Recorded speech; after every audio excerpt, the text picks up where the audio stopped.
அகர முதல எழுத்தெல்லாம் ஆதிபகவன் முதற்றே உலகு. அகிலமெங்கும் வாழும் அன்பு தமிழ் நெஞ்சங்களுக்கு எனது அன்பான வணக்கம். நான் உங்கள் 5ஆம் தலைமுறை ஜோதிடர் ராம்குமார் ராஜேந்திரன்.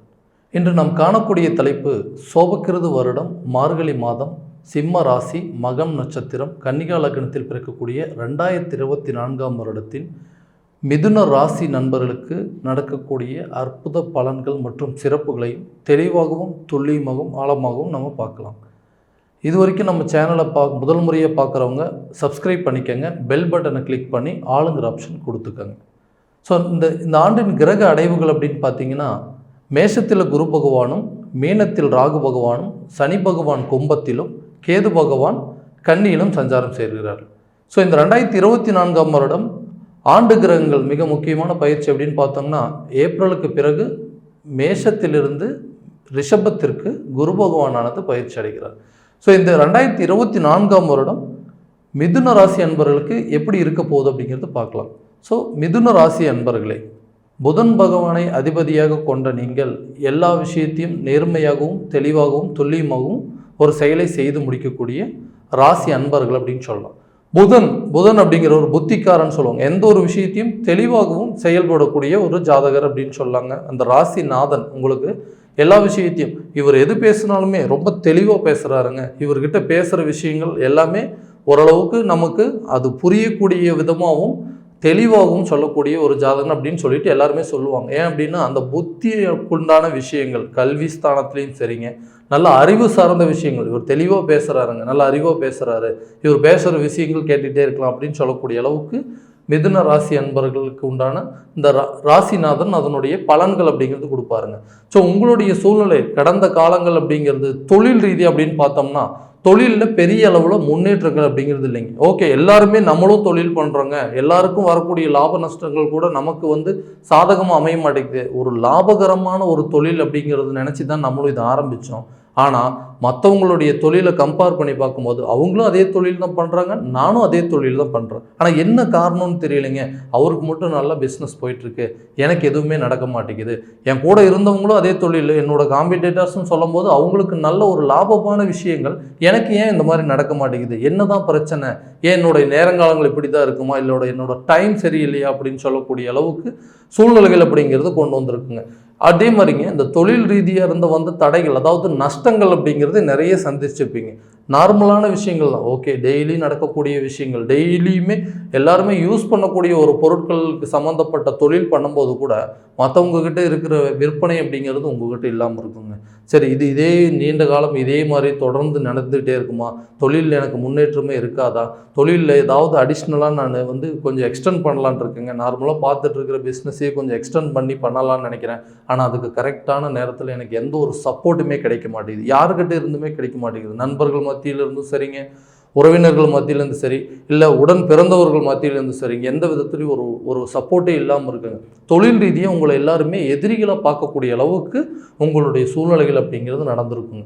ஓகே, நீங்களும் அதே தொழில் தான் செய்கிறீங்க, அவரும் அதே தொழில் தான் செய்கிறாங்க, ஆனால் அவருக்கு உங்கள் மேலே எல்லா விதத்துலையும் பொறாமை அப்படின்னு இருக்குங்க. ஓகே, இவருக்கு அவரோட நம்ம கம்மியாக தான் சம்பாதிக்கிறோம், அவரோட நம்ம தொழிலும் பெரிய அளவு இம்ப்ரூவ்மெண்ட் ஆகலை, இருந்தாலும் ஏன் நம்மளையே தாக்குதல் நடத்துகிறாங்க, நம்மளையே பார்த்துட்டு டார்கெட் பண்ணுறாங்க அப்படிங்கிற அளவுக்கு உங்கள் சூழ்நிலையை கொண்டு வந்துருக்குங்க. அதே மாதிரி உங்களுடைய ஸ்தானம், அதாவது தொழில் ஸ்தானம் அப்படின்னு சொல்ல போனாங்க, 10ஆம் இடத்திலே ராகு பகவான் அப்படிங்கிறது பயிற்சி அடைஞ்சிருக்கிறாருங்க. நல்ல யோகம் அப்படிங்கிறது கூட சொல்லலாங்க. ஓகே, இது வரைக்கும் இருந்து வந்த தடைகள், முதலீடுக்கு உண்டான தடைகள் அப்படிங்கிறது நிச்சயம் உங்களுக்கு விலகுங்க. ஓகே, இந்த ராகு பகவான் உள்ளே வந்திருக்கிறாரு, அதாவது உங்களுடைய 11ஆம் இடத்துலேருந்து 10ஆம் இடத்திற்கு வந்திருக்கிறார். தொழில் ஸ்தானத்திலேயே ராகு பகவான் உட்காந்துட்டு இருக்கிறனால உங்களுக்கு வெளிநாடு சம்மந்தப்பட்ட சில யோகங்கள் அப்படிங்கிறது வருங்க. ஓகே, ஏதாவது இன்வெஸ்ட்மெண்ட் பண்ணியிருக்கீங்க, அந்த இன்வெஸ்ட்மெண்ட் பண்ணதில் நமக்கு எந்த விதத்துலையும் லாபம் அமையலை அப்படின்னு சொல்லியிருந்தீங்கன்னா நிச்சயம் எல்லா விதமான மாற்றங்கள் அப்படிங்கிறது உங்களுக்கு நிச்சயம் அமையுங்க. அதே போல் வேலை சம்மந்தப்பட்ட சில அதாவது இந்த ராசிக்காரர்கள் வேலை சம்மந்தப்பட்ட சில பிரச்சனைகள் அப்படிங்கிறதையும் சந்திச்சிருப்பீங்க. வேலை ஓகேங்க, எல்லாரும் வேலை செய்கிறாங்க, நானும் வேலை செய்கிறேன், எல்லாரும் சம்பளம் வாங்குறாங்க, நானும் சம்பளம் வாங்குறேன். ஆனால் அவங்களுக்கு அந்தந்த நேரத்தில் கிடைக்கக்கூடிய ஒரு நல்ல மரியாதை அப்படிங்கிறது கூட எனக்கு கிடைக்க மாட்டேங்குது. ஏன் என்னால் எந்த ஒரு தொழிலுமே கரெக்டான விதத்தில், எந்த ஒரு வேலையுமே கரெக்டான விதத்தில் பண்ண முடியலையா? இல்லை அவங்களோட கம்பேர் பண்ணும்போது என்னோட வேலை அப்படிங்கிறது ரொம்ப குறைவாக இருக்குதா? என்னுடைய வேகம் அப்படிங்கிறது குறைவாக இருக்காங்கிற டவுட்டு நிறைய நேரத்தில் உங்களுக்கே வந்திருக்குங்க. அந்த தொழில், அதாவது அந்த வேலை சம்மந்தப்பட்ட சில பிரச்சனைகள் அப்படிங்கிறது எப்படி இருந்திருக்குனாங்க, கடந்த காலகட்டங்கள் அப்படிங்கிறது ஏதாவது ஒரு விதத்தில் ஒரு இடத்துலேருந்து இன்னொரு கம்பெனிக்கு மாறணுங்க. அதாவது ஒரு ஒர்க் பண்ணிகிட்டு இருக்கிறோம், இந்த ஒர்க்கில் எந்த விதத்துலையும் நமக்கு சாட்டிஸ்ஃபை ஆகலை, அட்லீஸ்ட் நம்ம வேற ஒரு இடத்துக்கு வேலைக்கு போகலாம் அப்படின்னு நினைக்கும் போது கூட உங்களுக்கு எல்லா விதமான தகுதிகள் இருந்தும் அடுத்த கம்பெனியில் உங்களை ரெக்ரூட் பண்ணுற அளவுக்கு கூட அந்த சூழ்நிலைகள் அமைஞ்சிருக்காது. இல்லைங்க, எங்களுக்கு இப்போ நீங்கள் எல்லாமே கரெக்டாக தான் பண்ணிகிட்ருக்கீங்க, ஆனால் இருந்தாலும் இந்த சூழ்நிலைகளில் இப்போதைக்கு நாங்கள் எங்களுக்கு புதுசாக யாரையுமே நாங்கள் எடுக்கிற அளவுக்கு சூழ்நிலைகள் இல்லை, அதனால் கொஞ்சம் வெயிட் பண்ணுங்கள், நாங்கள் மறுபடியும் உங்களை இன்டர்வியூக்கு கூப்பிட்றோம், இல்லைனா மறுபடியும் எங்களுக்கு எப்போ தேவைகள் இருக்கோ அப்போ உங்களை கூப்பிட்றோன்னு சொல்லிட்டு அவங்களே உங்களை தடைப்படுத்தி வச்சுருப்பாங்க. அப்போ நம்ம இருக்கிற வேலையிலேருந்து இன்னொரு வேலைக்கு மாறவும் முடியாமல், இருக்கிற இடத்துலையும் நல்ல மரியாதை இல்லாமல், பதவி உயர்வும் இல்லாமல், ப்ரமோஷன் இல்லாத அளவுக்கு பயங்கரமான பிரச்சனைகள் அப்படிங்கிறது சந்திச்சிருப்பீங்க.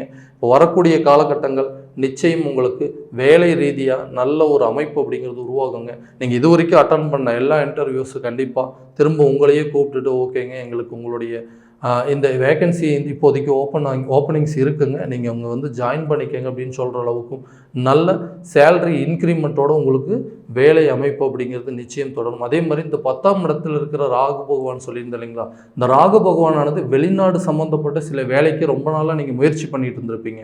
ஓகே, நான் ஃபாரினில் ஒர்க் பண்ணணுங்க, ரொம்ப நாளாக ட்ரை பண்ணிகிட்டு இருக்கேன், அதுக்கு உண்டான யோகம் எப்போ தான் எனக்கு அமையும் அப்படின்னு சொல்லிட்டு இருக்கும்போதுங்க, நிச்சயம் 10ஆம் இடத்தில் இருக்கக்கூடிய ராகு பகவான் வெளிநாட்டு வேலைகள் சம்மந்தப்பட்ட அனுகூலங்கள் அப்படிங்கிறது நிச்சயம் கொடுப்பாருங்க. ஸோ இந்த வேலைக்கு அப்படிங்கிறது டிரான்ஸ்ஃபர் கிடைக்கிறதுக்கான எல்லா வாய்ப்புகளும் கிடைக்கும். அதே மாதிரி நம்ம சொல்லியிருந்தோம் இல்லைங்களா, அந்த சேலரி இன்க்ரிமெண்ட் உங்களுக்கு கிடைக்கும், ப்ரமோஷன் நிச்சயம் உங்களுக்கு கிடைக்கும். எந்த ஒரு முயற்சியும் நீங்கள் கடந்த காலத்தில் செஞ்சுருக்கிறத விட இப்போது வரக்கூடிய 2024ஆம் வருடம் நீங்கள் எடுக்கக்கூடிய முயற்சிகள் அனைத்தும் நிச்சயம் உங்களுக்கு நல்ல விதத்தில் பலன் அளிக்கும் அப்படிங்கிறது சொல்கிறோங்க. அதே போல் திருமணம் அப்படிங்கிறது பெரிய ஒரு தடையாக இருந்திருக்குங்க. ஓகேங்க, எல்லாருக்கும் திருமணம் நடக்குது, எனக்கு அந்த திருமண பாக்கியம் அப்படிங்கிறது இல்லை. ஸோ கலசர ஸ்தானத்தில் ஏதாவது தோஷம் இருக்கா, என்னோடய ஜாதகத்தில் திருமண அமைப்பு அப்படிங்கிறதே இல்லையா அப்படிங்கிற மாதிரி நிறைய சந்தேகங்கள் அப்படிங்கிறது நிறைய பேர்த்து வந்திருக்கும். இந்த திருமண ஸ்தானம் அப்படின்னு சொல்லக்கூடிய 7ஆம் இடம் கலசர ஸ்தானத்தில் இதுவரைக்கும், அதாவது குரு பகவான் அதாவது தனுசு ராசிக்கு 7.5 சனி அதனுடைய தாக்கங்கள் அப்படிங்கிறது விலகி இருக்குங்க. ஸோ அந்த 7ஆம் இடத்துல இருக்கக்கூடிய உங்களுக்கு அந்த கலசர ஸ்தானம், அந்த சனியுடைய பார்வை அப்படிங்கிறது விலகி இருக்கிறதுனால நிச்சயம் உங்களுக்கு திருமணத்திற்கு உண்டான எல்லா யோகங்கள் அப்படிங்கிறது நிச்சயம் நடக்குங்க. இந்த யோகங்கள் உங்களுக்கு திடீர் பண வரவு அப்படிங்கிறது வருங்க. ஸோ அந்த பணங்கள், அதாவது தொழில் ரீதியாகவும் வரக்கூடிய சில முன்னேற்றங்கள் மூலமாக தான் உங்களுடைய திருமண வாழ்க்கை அப்படிங்கிறது அமையும். பெற்றோர்களுடைய அவர்களுடைய முயற்சியும் உங்களுடைய சொந்த பந்தங்கள் எல்லாருமே உங்களுக்கு சப்போர்ட் பண்ணி, ஓகே இந்த காலகட்டங்களில் உங்களுக்கு எல்லா விதமான நன்மைகளும் நடக்கும். ஓகே, சொந்த பந்தங்களில் சில பொண்ணு இருக்குது, இவருக்கு ரெக்கமெண்ட் பண்ணலாம் அப்படின்னு சொல்லக்கூடிய அளவுக்கு திடீர் வகையான யோகங்கள் அப்படிங்கிறது உங்களுக்கு நடக்குங்க. ஸோ அப்போ அந்த திருமணத்திற்கு உண்டான தடைகள் எல்லாம் மொத்தமாக விலகி உங்களுக்கு கூடிய விரைவில் அந்த மங்கல்ய ஸ்தானம் அப்படிங்கிறது நிலைக்கும். அந்த மங்கல்ய ஸ்தானம் அப்படிங்கிறது உங்களுக்கு கடவுளால் கிடைக்கக்கூடிய வாய்ப்புகள் அப்படிங்கிறது இந்த 2024ஆம் வருடம் நிச்சயம் உங்களுக்கு அமைப்போதுங்க.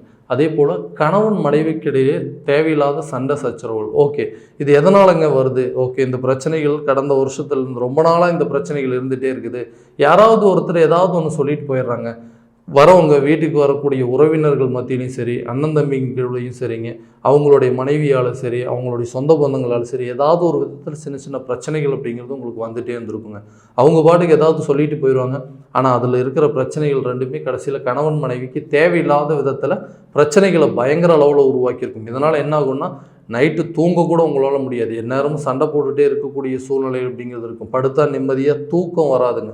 கணவன் மனைவிக்கிடையே அவ்வளவு பிரச்சனைகள் அப்படிங்கிறது உருவாயிருக்கும். 3வது நபர்களால் நடக்கக்கூடியதை விட உங்களுடைய குடும்பம் சார்ந்த உறவினர்களாலையும் உங்கள் நண்பர்கள் வட்டாரங்கள் மூலமாகவும் நடக்கக்கூடிய பிரச்சனைகள் உங்களுக்கு நிம்மதி இல்லாத விதத்தில் கொண்டு கொடுத்துருக்குங்க. ஸோ கணவன் மனைவிக்கிடையே இருக்கிற பிரச்சனைகள் அப்படிங்கிறது வரக்கூடிய காலகட்டங்கள் நிச்சயம் உங்களுக்கு சுப பலன்கள் அப்படிங்கிறது அளிக்கிறதுனால இந்த கெட்ட விஷயங்கள் அப்படிங்கிறதெல்லாம் மொத்தமாக மறந்துடுங்க. யாரு கூடயும் தேவையில்லாத விவாதங்கள், கணவன் கிட்ட மனைவியோ இல்லை மனைவி கிட்ட கணவரோ விவாதங்கள் எதுவும் அதிகமாக பண்ணிக்க வேண்டாங்க. யாராவது ஒருத்தரை விட்டு கொடுத்து போகக்கூடிய சூழ்நிலையை உருவாக்குனீங்க அப்படின்னா நிச்சயம் உங்களுக்கு ஊரில் இருக்கிற எல்லா பிரச்சனைகளும் தீருங்க. அதே போல் வீடு மனை வாங்குறதுக்கான யோகம் அப்படிங்கிறது எங்களுக்கு இருக்கா இல்லைங்களா? ரொம்ப நாளாக பிரச்சனைங்க. ஒரு கட்டிட்டு இருந்த வீடு கூட முழுசாக முடியல. அந்த வீடு கட்டி முடிச்சாச்சு, அந்த இடத்துல ஒரு போர் போட்டு தண்ணி எடுக்கணும் அப்படிங்கிற ஒரு சூழ்நிலைகள் கொடுத்துருக்குங்க. அது கூட நம்மளால் பண்ண முடியாமல் ரொம்ப நாள் அந்த வீட்டை புழக்கம் பண்ண முடியாத அளவுக்கு சூழ்நிலை இருந்திருக்கும். எவ்வளோ வீடு ஒரு 10 லட்சம் 20 லட்சம் போட்டு வீட்டை கட்டியாச்சுங்க, ஒரு 1 லட்சம் செலவு பண்ணி ஒரு போர் போட்டு தண்ணி எடுக்க முடியாத அளவுக்கு சூழ்நிலைகள் அப்படிங்கிறது உங்களுக்கு தடையாக வந்துட்டு இருந்ததுங்க. ஸோ இப்போ வரக்கூடிய காலகட்டங்கள் நிச்சயம் அந்த தடைகள் எல்லாமே மொத்தமாக விலகுங்க. அதே மாதிரி 5ஆம் இடத்துல இருந்து வந்த கேது பகவானானது உங்களுடைய ராசிநாதன் துலாமில் இருந்து விலகி கன்னிக்கு பயிற்சி அடைஞ்சிருக்கிறாருங்க. அதனால் உங்களுக்கு அந்த 5ஆம் பாவமானது நிச்சயம் இந்த குழந்தை இல்லை, அதாவது வீடு மனை வாங்கிறதுக்கு உண்டான யோகங்கள் அனைத்தையும் உங்களுக்கு நிச்சயம் கொடுத்துருக்கும். அதே போலங்க குழந்தை பாக்கியம் இல்லாத தம்பதியினருக்கு ரொம்ப வருஷமாக பார்த்துருங்க, ரொம்ப ட்ரீட்மெண்ட்டெல்லாம் ரொம்பவே எடுத்துட்டோம், இது வரைக்கும் எங்களுக்கு அந்த குழந்தை பாக்கியம் அப்படிங்கிறது இல்லாமல் இருக்குங்க. இந்த சூழ்நிலைகள் எப்போ தான் மாறும், இதுக்கு ஒரு தீர்வே இல்லையா அப்படின்னு சொல்லியிருந்தாங்க. கடந்த காலகட்டங்களில் உங்களுக்கு இருந்த 5ஆம் இடத்திலிருந்து வந்த கேது பகவான், அதாவது புத்திரஸ்தானம் பூர்வ புண்ணிய ஸ்தானத்திலிருந்து வந்த கேது பகவானானது உங்களுடைய ராசியிலிருந்து விலகி இருக்கிறாருங்க. அப்படி விலகினதுனால என்ன பலன்கள் அப்படின்னா, இதுவரைக்கும் இருந்து வந்த புத்திர பாக்கியம், குழந்தை இல்லாமல் இருந்த தடைகள் அப்படிங்கிறது நிச்சயம் விலகுங்க. அப்போ நிச்சயம் இதுவரைக்கும் நீங்கள் எடுத்து வந்த ட்ரீட்மெண்ட்டாகவும் சரிங்க, இது வரைக்கும் நீங்கள் போகாத கோயில் குளங்களே இல்லை, எவ்வளோ விஷயங்கள் பண்ணியாச்சிங்க, இன்னும் எந்த ஒரு சுப பலனும் நடக்கலை அப்படிங்கிற விஷயத்தில் நீங்கள் நினச்சிட்டு இருந்தீங்கன்னா நிச்சயம் இந்த வரக்கூடிய காலகட்டங்கள் உங்களுக்கு கண்டிப்பாக புத்திர பாக்கியம் அப்படிங்கிறது ஏற்படுங்க. அதே மாதிரி உடல் ரீதியாக சில தொந்தரவுகள் அப்படிங்கிறது கொடுத்துருக்குங்க. நிறைய ட்ராவல் பண்ணுறக்கூடிய சூழ்நிலை, இதனால் என்ன ஆகும் அப்படின்னா உடல் ரீதியாக பயங்கர பாதிப்புகள் அப்படிங்கிறது வந்திருக்குங்க. என்னால் சரியாக படுத்து கூட தூங்க முடியலைங்க, உடம்புலாம் பயங்கரமாக வலிக்குதுங்க, ஏதாவது ஒரு பிரச்சனைகள் வந்துக்கிட்டே இருக்குங்க அடிக்கடி அப்படின்னு சொல்லிட்டு இருப்பீங்க. ஸோ அந்த சூழ்நிலைகள் அப்படிங்கிறது இந்த வருடம் விலகக்கூடிய அளவுக்கு இருக்குதுங்க. அதாவது உடல் ரீதியாக இருந்து வந்த எல்லா பிரச்சனைகளும் நிச்சயம் உங்களுக்கு தீருங்க. குழந்தைகளுடைய கல்வி நல்ல மேன்மைப்படுங்க. ஏன்னா நீ தெரிஞ்சிருந்துருப்பீங்க, ஓகே நல்ல ஒரு காலேஜில் சீட்டு கிடைக்கலைங்க, அவங்க படிக்கிற படிப்பு எந்த அளவுக்கு இருக்குது அப்படிங்கிற மாதிரி சில குழப்பங்கள் அப்படிங்கிறது வந்திருக்குங்க. ஏன் அவங்களுடைய கல்வி ஸ்தானம் இப்படி இருக்குது, ஒருவேளை இவங்க படித்து பாஸ் பண்ணுவாங்களா, இவங்களுக்கு அடுத்த ஹையர் எஜுகேஷன் என்ன பண்ணலாம், இந்த நல்ல சூழ்நிலைகள் எல்லாமே நல்லபடியாக அமையுமா அப்படிங்கிற குழப்பங்கள் உங்களுக்கு வந்துட்டு இருந்திருக்கும். நிச்சயம் அந்த குழப்பங்கள் எல்லாமே தீருங்க. அவங்களோட உயர்கல்வியை பற்றி நீங்கள் எந்த ஒரு கவலையும் படாதீங்க. நிச்சயம் உயர்கல்வியை முடிச்சுட்டு அவங்க நல்ல ஒரு சூழ்நிலைக்கு வேலைக்கு போகக்கூடிய அளவுக்கு நல்ல யோகங்கள் அப்படிங்கிறது இந்த 2024ஆம் வருடம் நிச்சயம் உங்களுக்கு தரப்போகுதுங்க. ஸோ ஆக மிக எச்சரிக்கையான சில விஷயங்கள் அப்படிங்கிறது நீங்களும் தவிர்க்கணும். வெளியே உணவுகள் அப்படிங்கிறதையும் அதிகபட்சமாக தவிர்த்தீங்க அப்படின்னா ரொம்ப நல்லதுங்க. ஸோ இது வரைக்கும் நம்ம பார்த்தது எல்லாமே கோச்சார பலன்கள் மட்டும்தாங்க.